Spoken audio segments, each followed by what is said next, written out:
Good afternoon, everyone. My name is Darren Milligan. I'm here with the Smithsonian Learning Lab. Is our weekly office hours. Looks like we might have a couple people with us. I'm going to go ahead and give just a brief overview here in just a minute. But if you are joining us for office hours this week, you're definitely in the right place. I'm going to switch us over to some slides and get started in just a moment.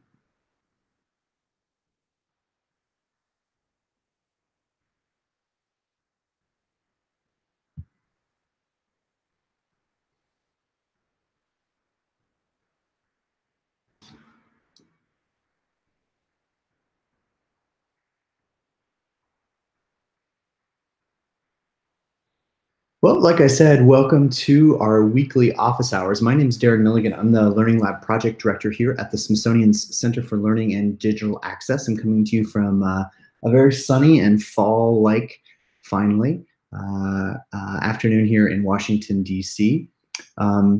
Just going to give a brief overview here of how this works. This is really just an open forum, an opportunity for new Learning Lab users or existing users to bring some questions to us to help you use the tool or use the digital resources of the Smithsonian in ways that make sense to you. I'll be here for the next hour, but if you're on right now or you have to jump off at any moment, no big deal. We're here most Tuesdays. Not every Tuesday, but most Tuesdays. But you can check on our events page or even on the homepage of the Learning Lab. If you scroll all the way to the bottom, you'll see a listing of our upcoming events, and all of our office hours are listed there.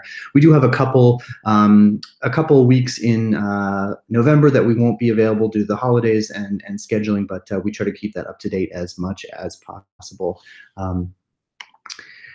Just a little run through of how this does work. If you're watching this on YouTube, there should be a little chat area to the right or just below the video screen, and that's the way that you can communicate with me. You can let me know the questions that you have. You can introduce yourself. I'd love to know who the folks are out there watching. Looks like we have a question already from our Discovery Theater, and we'll get to that in just a minute. Hi, Stephanie. Thank you for joining us. Anytime during the hour here, you can put your questions in there. I'll keep an eye on that window. If that doesn't work, we know sometimes YouTube is a little buggy with these live streams. And so if you're having trouble getting that chat window to work, you can also email us at learninglab.si.edu. I monitor that email address throughout the hour here. So if the YouTube chat area is not working for you, feel free to send me an email. And also, if you're out there tweeting this hour or beyond, we'd love to hear from you via Twitter. We're always available to answer questions via Twitter as well. Our handle is Smithsonian Lab. So if this hour doesn't work out or you're looking for a quick question at some point that's not a Tuesday, feel free to ask us a question and tag us there on Twitter, and we keep an eye on that all day long, and we'll get back to you as soon as we can. So again, this isn't really a full introduction to the lab, but it can be if that's what you like. Please feel free to ask those questions. I'm going to pop this slide up here just for new people who are coming in, just to make sure they know what they're doing. And I'm going to go over here and read our first question that came in.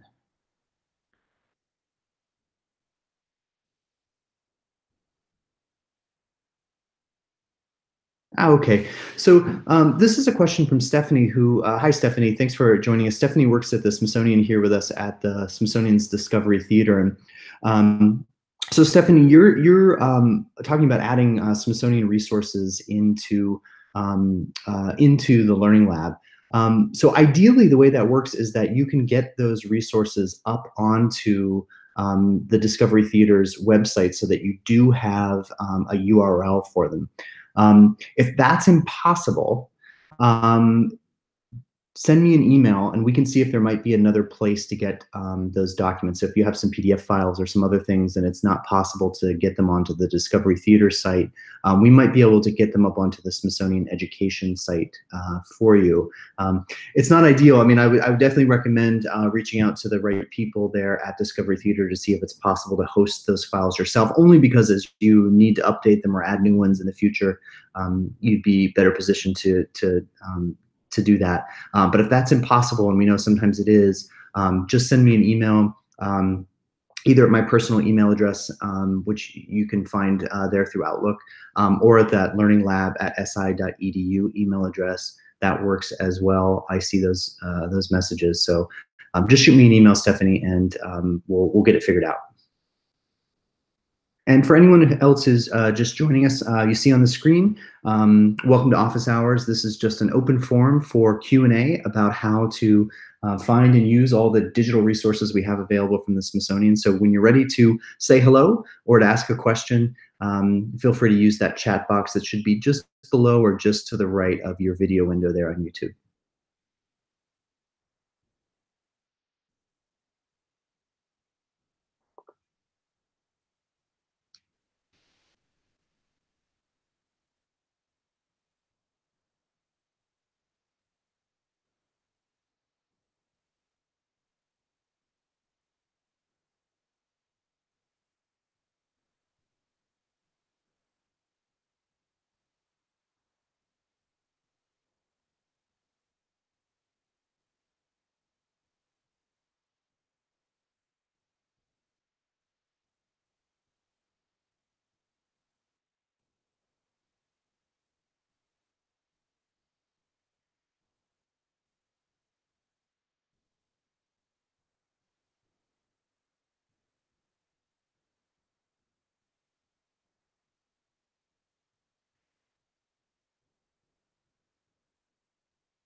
So Stephanie, are the documents that you're talking about, are they PDF files or what kinds of documents are they?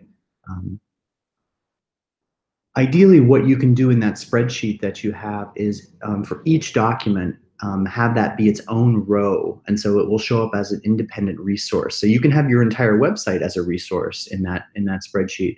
But you can also have each of the individual documents on their own row. That way people will find the documents and have a link to them directly. So they won't have to then go to your website and search again for it. You can include them all as separate items in that spreadsheet.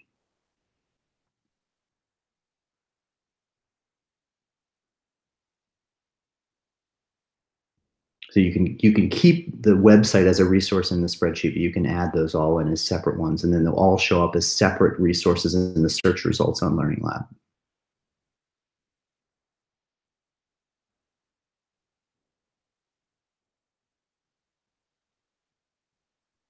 Excellent. And Stephanie, they don't need to be PDFs. I mean, if you've got Word documents or PowerPoint or other things, those work as well. And sometimes those formats are actually better for educators because they're much easier to customize and to adapt to an individual user's needs. So I'm not necessarily recommending that you make them all PDFs. They can be Word files, Excel files. They can be PowerPoints. They can be a wide variety of file formats. They don't necessarily have to be PDFs.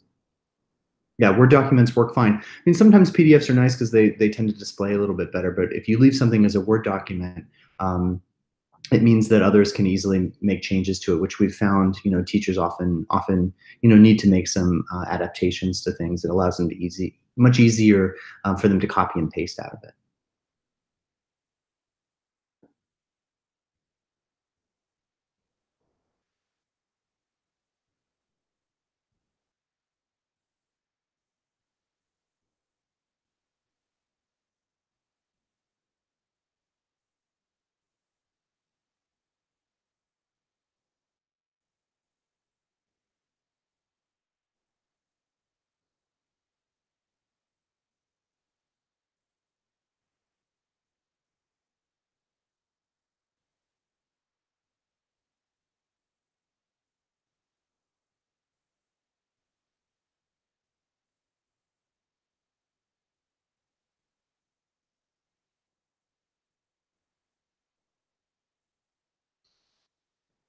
So Stephanie's saying, do we need a Learning Lab account as a Smithsonian group?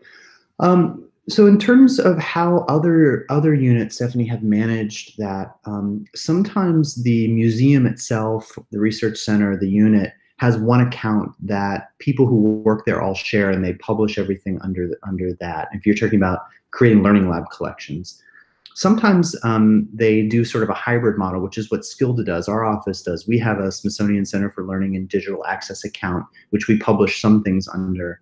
And then individual staff members also have staff accounts, excuse me, individual accounts in which we identify ourselves as Smithsonian staff members.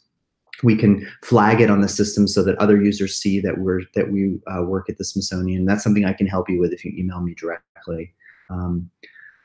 And some just do it some museums just do it as individuals. They don't have sort of an institution level account. So it's really up to how you want to manage it, how Discovery Theater wants to publish their Learning Lab collections. You don't need a Learning Lab account to do what we were talking about previously about adding your Smithsonian resources directly into the database.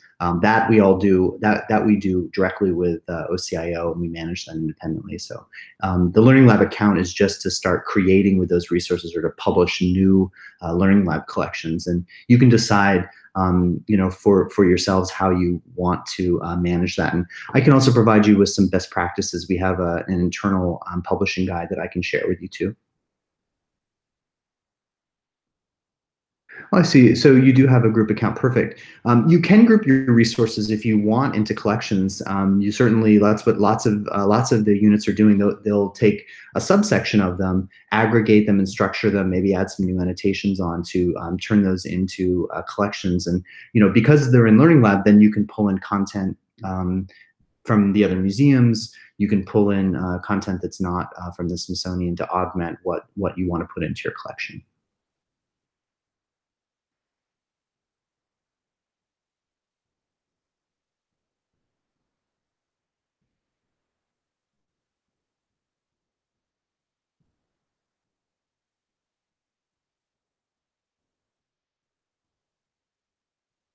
Now, Stephanie, can you say more about what you mean by subheadings?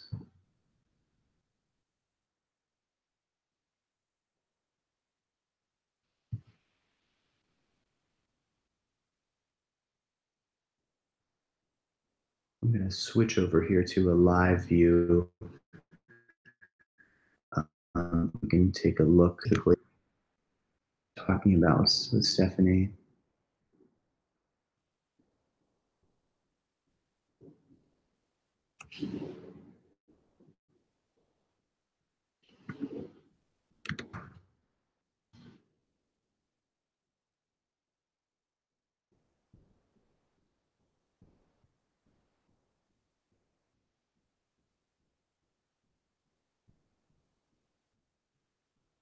Oh, I see what you're saying, Stephanie. Yeah, so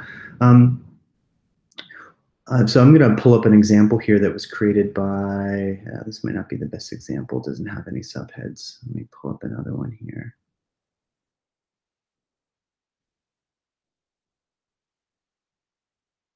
Yeah, here we go.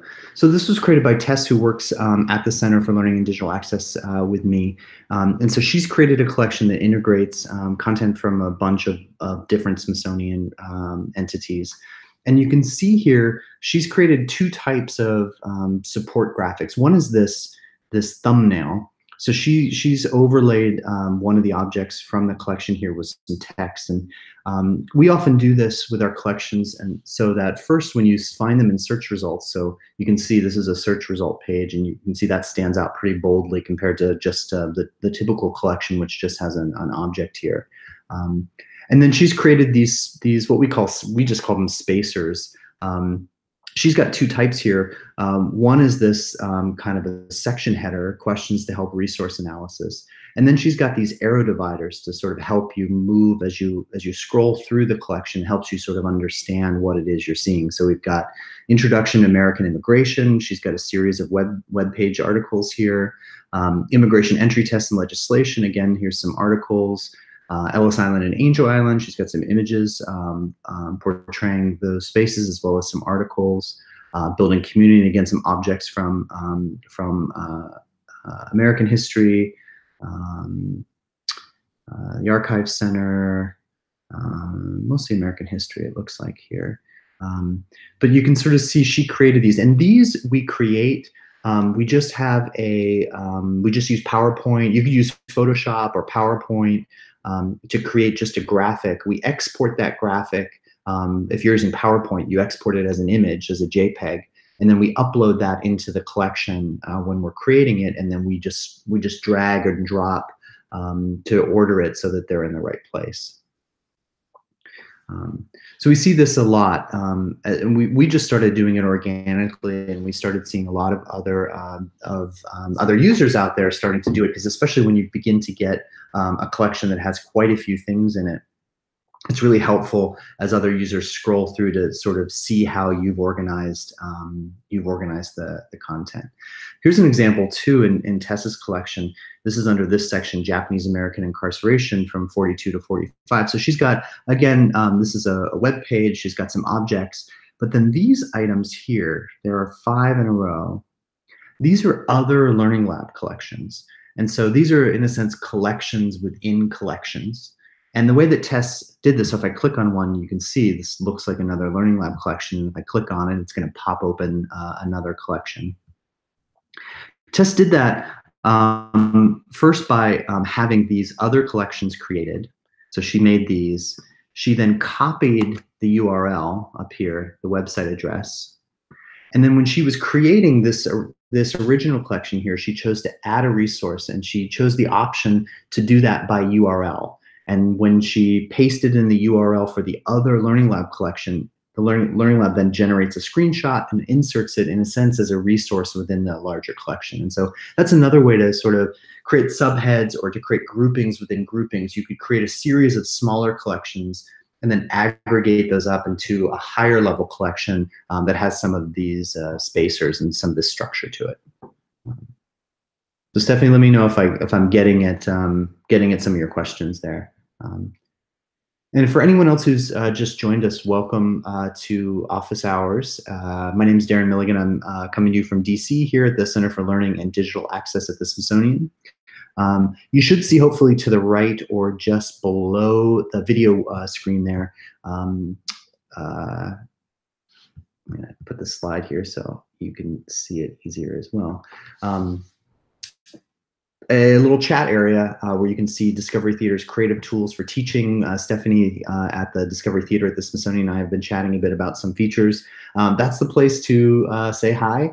Let me know who you are, introduce yourself, and let me know what's on your mind. I can walk you through the Learning Lab and give you a high-level tour if you're just getting started with the tool and how to use it for discovery and beginning to create. Or if you're already one of our power users and are looking to go a little bit deeper, let me know your questions. But also, Stephanie, if you have more questions, please continue. It looks like it's mostly just you and I here, at least for now. So if you've got other questions, please do let me know.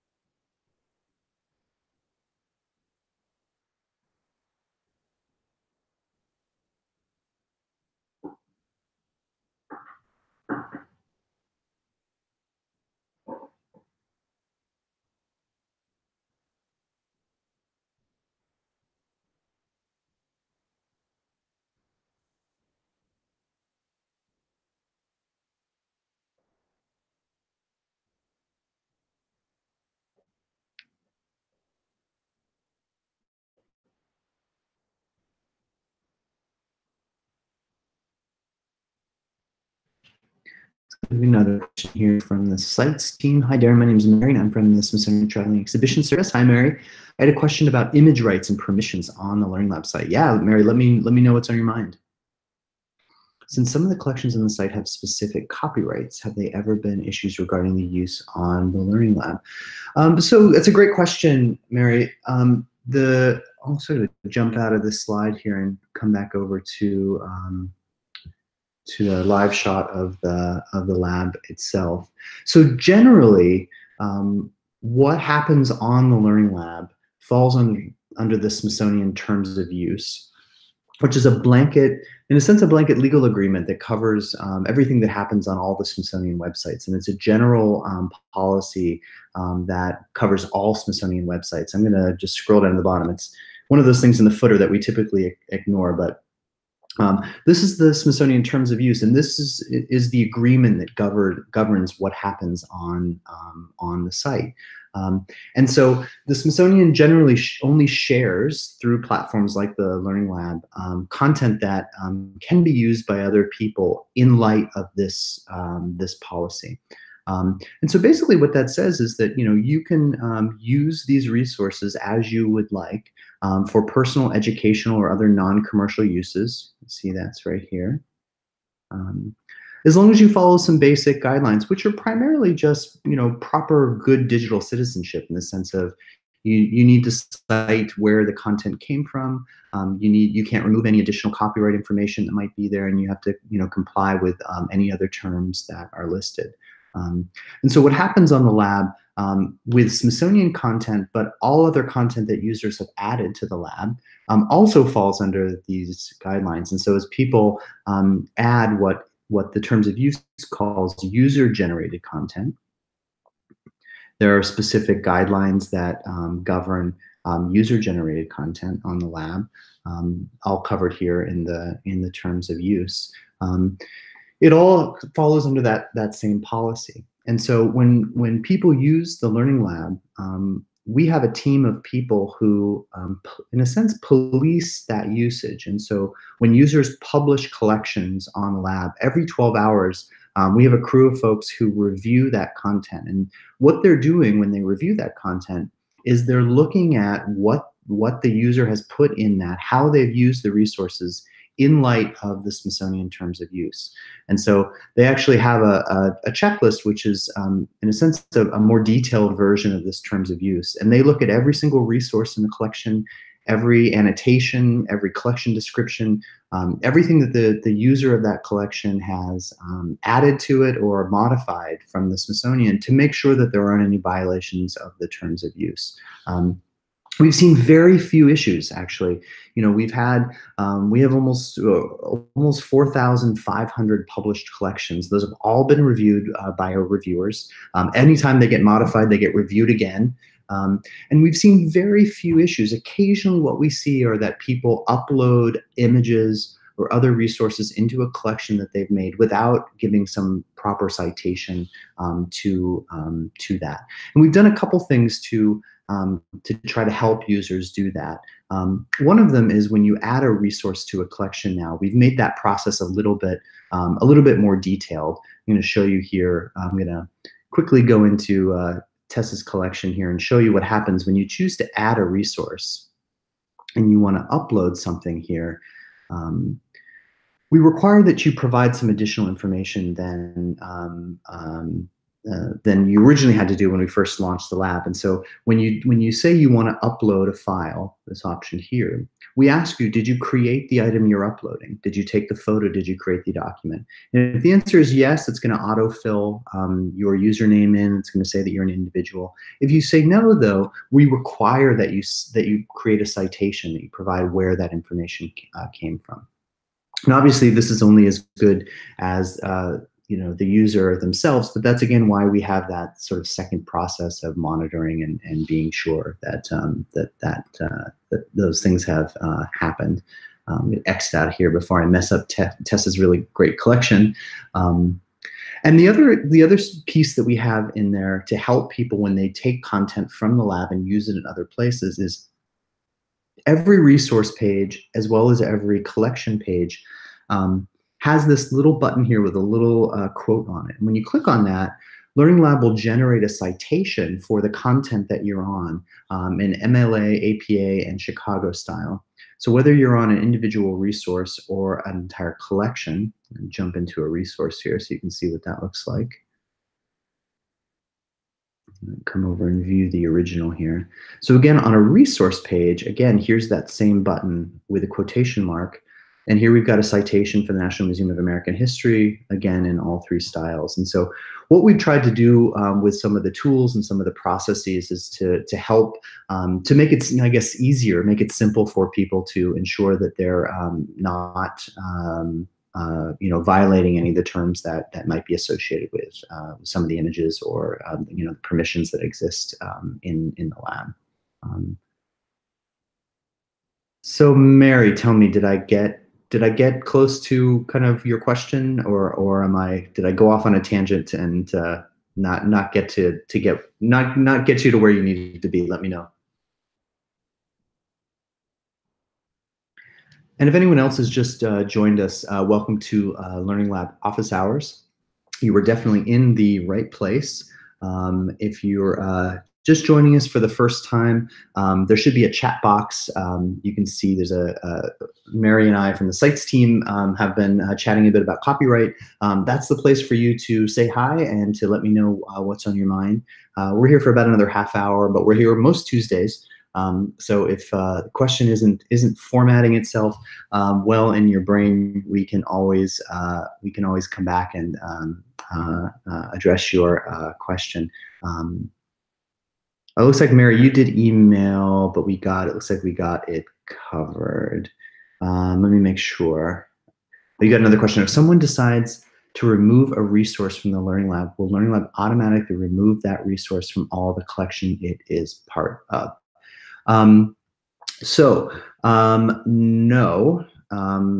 What happens, let me jump out here. I'm not sure if I can easily show you an example. So, when you upload a resource into the lab, when you're not doing that through a database, in the way that the Smithsonian folks, like we were talking earlier with Stephanie from Discovery Theater, if you're adding things directly into the database and those get removed, they basically sort of show kind of a broken link in a sense within the context of the collection. And we've done that primarily so that people do see that those resources are no longer available. Now, when you upload a resource into a collection, when you're doing that one by one manually, that doesn't go into the pool of the 3 million Smithsonian resources that are there. And so it only lives within the context of your collection. And so if that resource gets deleted, likely it's only in your collection. And so it would just disappear from that collection. So let me know, Mary, if I kind of answered that correctly. It looks like Stephanie has another question. When assigning tags to our resources, is there a way for us to tag a resource that could lead to another tagged collection? So not right now. Stephanie, I'm assuming you're back in your spreadsheet. That's not currently the way that it works, but it doesn't mean it couldn't work that way. So I would definitely encourage you to put as many tags as you can in there. We're looking at ways to map those tags together so that users can click on them and see other resources related to that, etc. There is a way for you to see what collections contain a resource. So on my screen right now, we can see this fire hat. So up here in the right, this fire hat is in 2 collections. So any resource that's been added into a collection has this note here. And so if I can actually click on that, and it's going to tell me the collections that contain that resource. And so I can click through and see how those are integrated. So there is a little bit of linkage going on, but not through the keyword tags in that spreadsheet. But it's definitely something we're working on.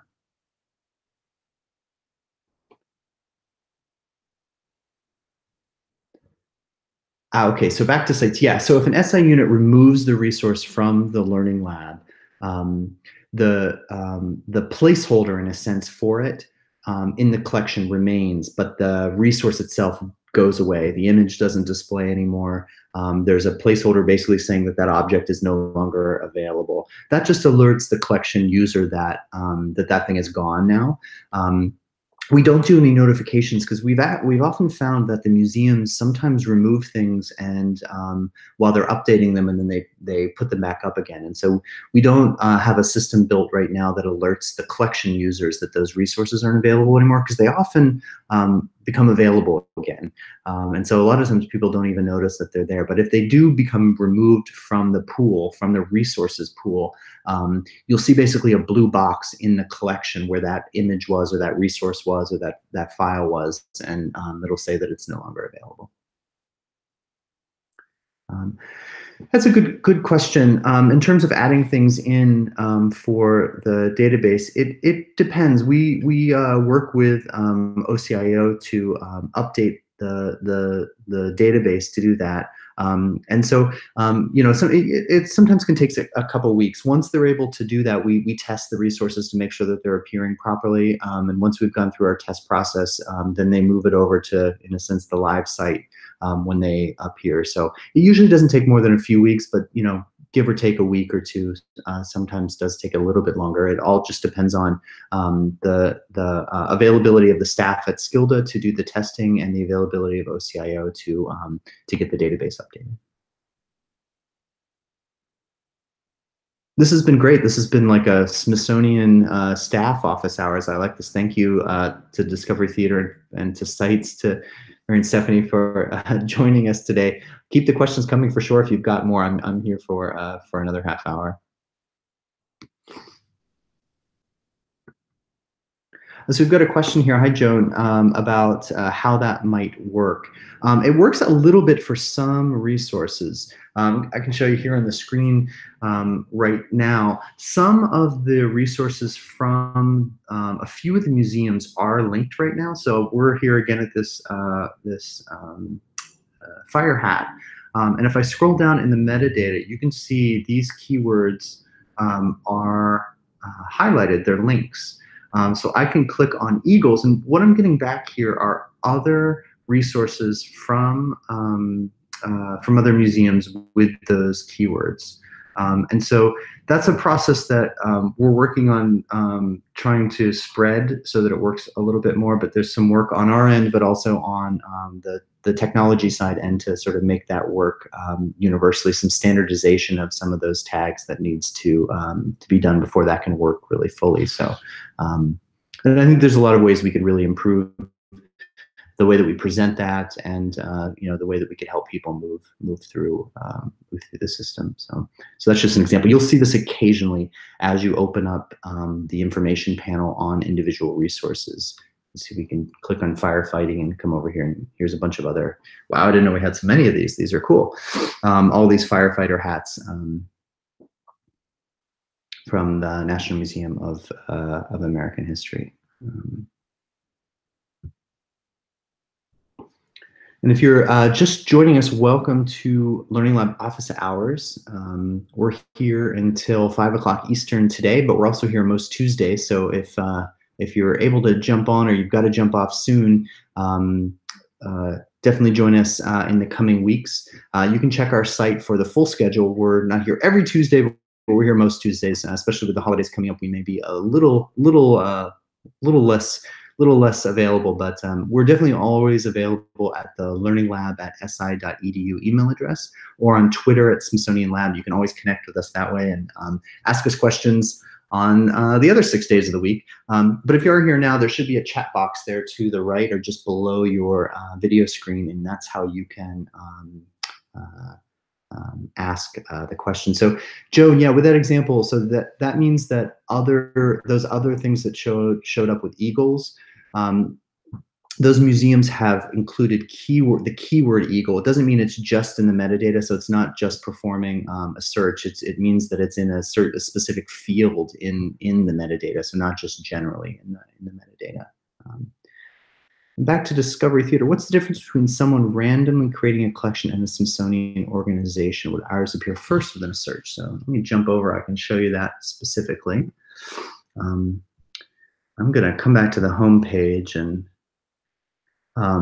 there's these search boxes on the home page are kind of special in that the search box at the top requires you to put in a term, but these ones here on the home page, if you just click on the magnifying glass here without inserting anything in there,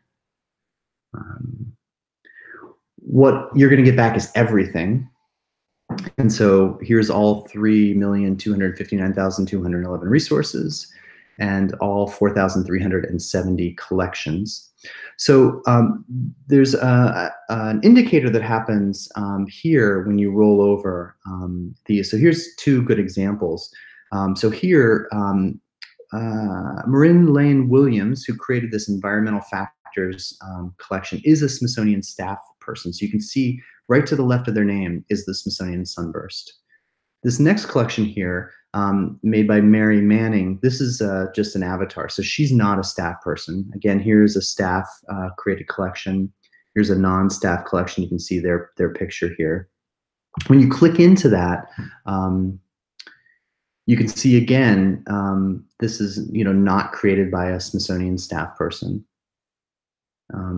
But when I click on this one, I'm going to click into that user's profile, and you can see just below here, this is indicated that they're a staff person. So Discovery Theater, when you are creating collections, if we haven't done this already, on the back end, we have to sort of flip a switch to indicate that your account is a staff account. So if you don't have this already on your account, let me know, send me an email, and I'll make sure that that can get switched on for you. And then the other way of getting at the sort of distinction is on the search filters. So on the collection side, you can come in and people can just filter for Smithsonian created collections. So you can see of the 4,370 published collections, 914 of those were published, created by a staff person at the Smithsonian. So now we're looking at just Smithsonian created collections. So we're down to 914 Learning Lab collections. So your collections don't show up first. There's just some indicators there to alert people that those are available. So we don't have the Sunburst yet. So I could ask Discovery Theater if you could just send me an email with the email address that you used to create the account. I'll get that turned on for you as soon as we get off today. So Joan, yeah, it looks like we've had 100,000 resources added in the last week. We are digitizing like crazy, and that that often happens. Actually, I can pull up something here. Let's see. Pull up the Smithsonian dashboard. But this is a publicly available dashboard. It's at dashboard.si.edu, Joan, if you want to take a look, or if other users want to take a look. This is a high-level look into what's going on at the Smithsonian, across some big categories like research, collections, and public engagement, people and operations.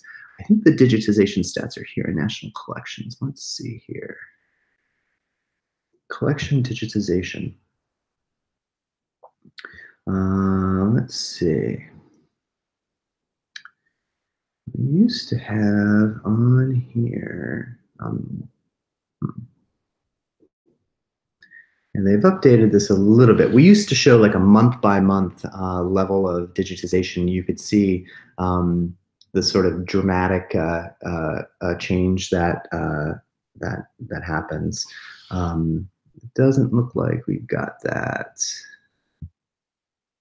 still up in that way. These aren't linkable. Yeah. Yeah. But this is a pretty cool site if you're interested in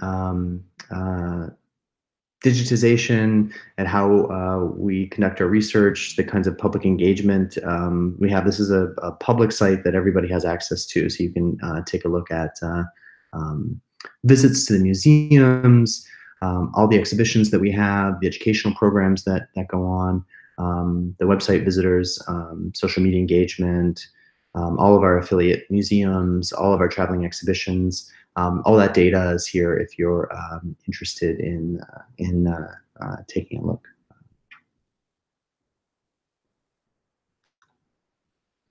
And if you have just arrived, my name is Darren Milligan. I'm here at the Center for Learning and Digital Access with the Smithsonian. And welcome to Office Hours. We're here for about another 20 minutes today, this Tuesday, day before Halloween. It's a beautiful fall day here in DC. Hoping it's nice where you are. If you've got a question, you want to say hello, there should be a chat box either right below, or sometimes it's just to the right of the video screen there. And that's the spot where you can say hi or let me know what's on your mind. We're here really just in an open forum, and so I don't really talk unless there's questions coming in, so it looks like we've got a little lull in the conversation, which is just fine. I'm gonna grab a little bit of water and let me know if you have extra questions. Thank you.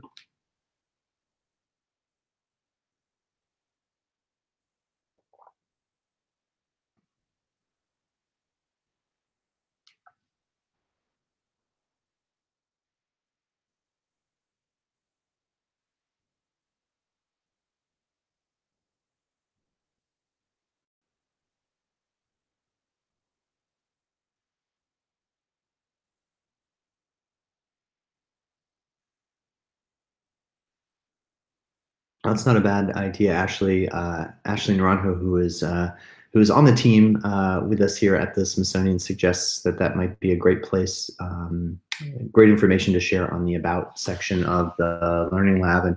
And what Ashley's talking about is here.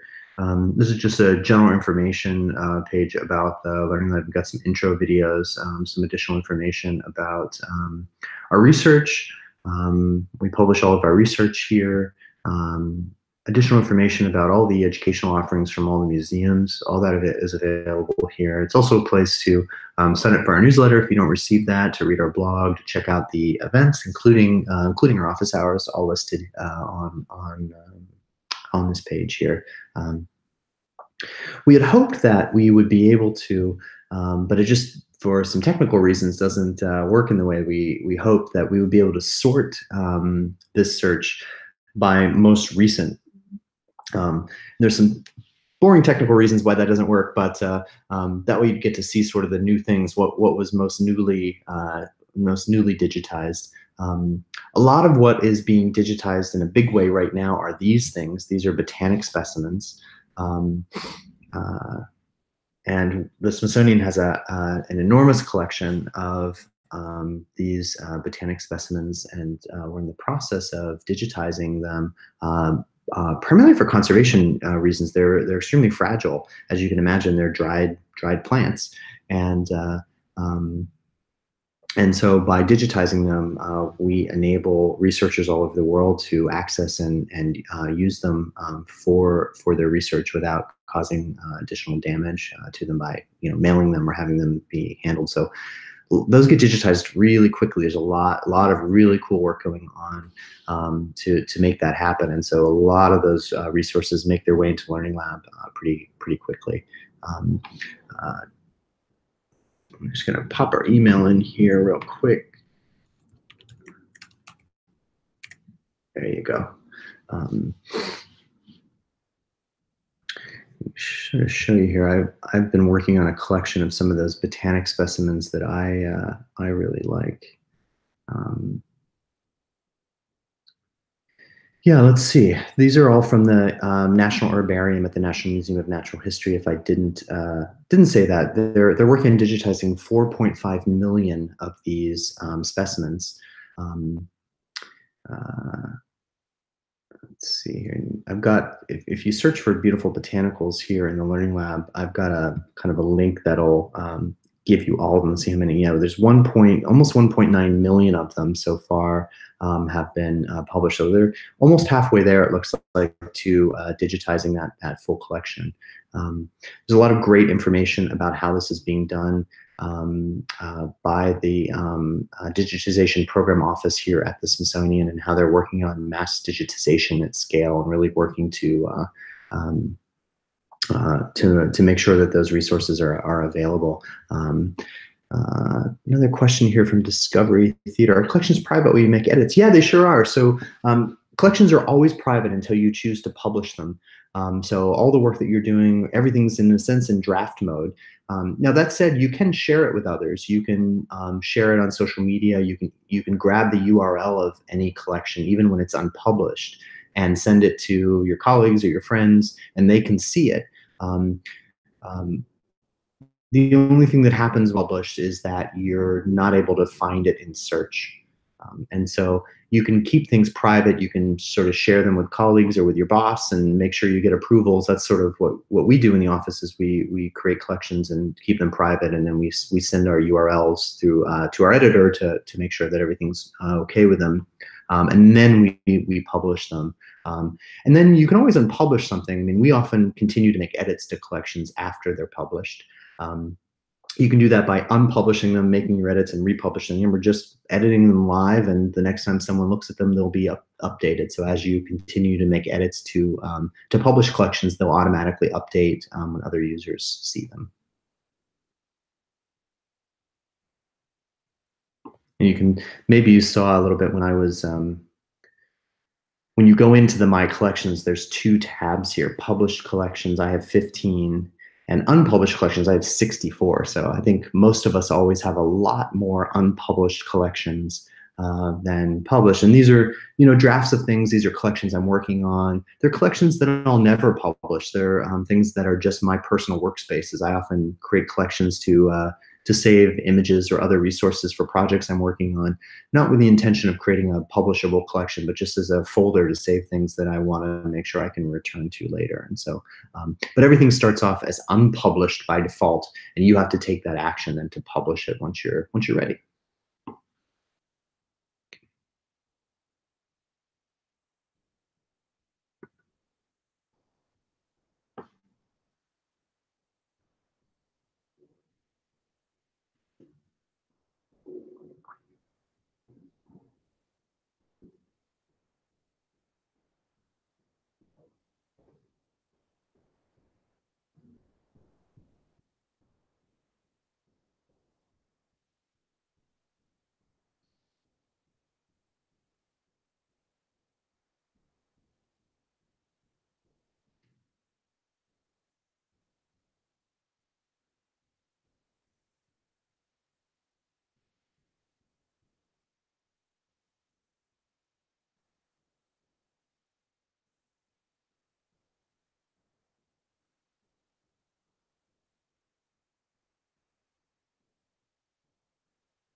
So Joe says, but how has search worked, Darren? I'm not sure I understand what you mean, Joe. Can you explain that a little bit more?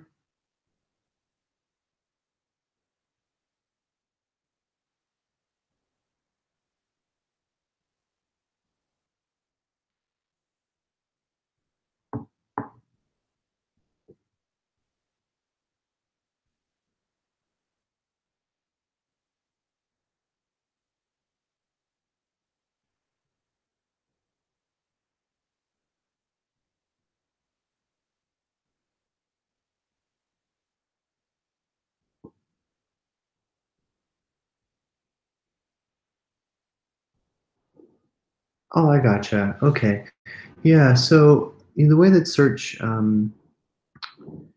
works now, and I was talking basically, this was in reference to a question about Smithsonian authored collections perhaps showing up higher than others. Um, right now, the way that you can sort the collections in terms of how are they ordered when they come back to you.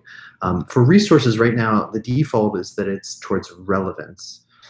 You can change that if you want to have them alphabetically sorted, um, which is a little odd. Relevance is usually the best, and relevance is a best match to the keyword, and so it depends on where that keyword, and the keyword in this example here is firefighting.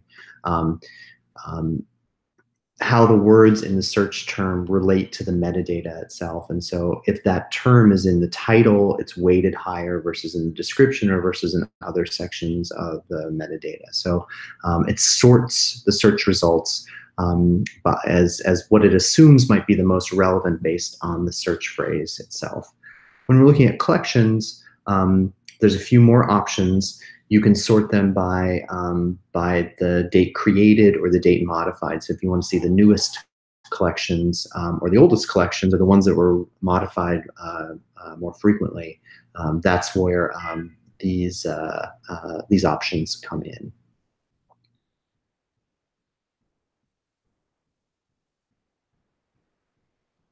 And ideally, those would be the same on here, Joan, so that you could say, show me the most recent ones. Um, but that has to do with the data that comes in and how Learning Lab was built to kind of make sense of that data. And we're working on we're always working on lots of things at the center, and many of them have to do with trying to improve the user experience that users like you have on the lab, and search is a big part of that. And so we're looking at ways to improve how we both display the resources coming in, but also improving ways for you to manipulate those searches, or manipulate how the resources are visualized. And so you might want to see collections and resources together on the same screen instead of separated into two tabs, or you might want to sort them based on other fields. And so those are some of the things that we're looking at and working on back here for future development.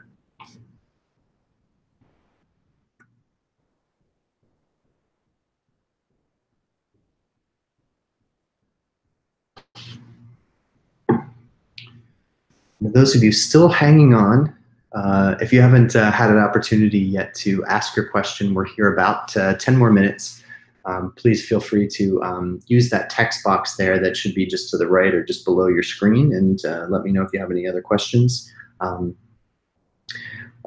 If you've got questions that pop into your head 11 minutes from now, once I've signed off, you can always email us at just up in the chat there. You can see the email address, which is learninglab.si.edu, or you can tag us on Twitter. We're at Smithsonian Lab, LAB, Smithsonian Lab on Twitter, and we keep our eyes to that, probably even more than we keep towards our email address. So let us know if you have a question there any time, and we can get back to you and help you out, either direct you towards the right resource, or reach out to you directly and help you through the question that you have.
Excuse me.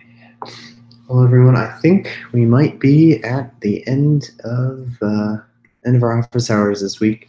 I want to thank all of you for sticking with me and for joining us.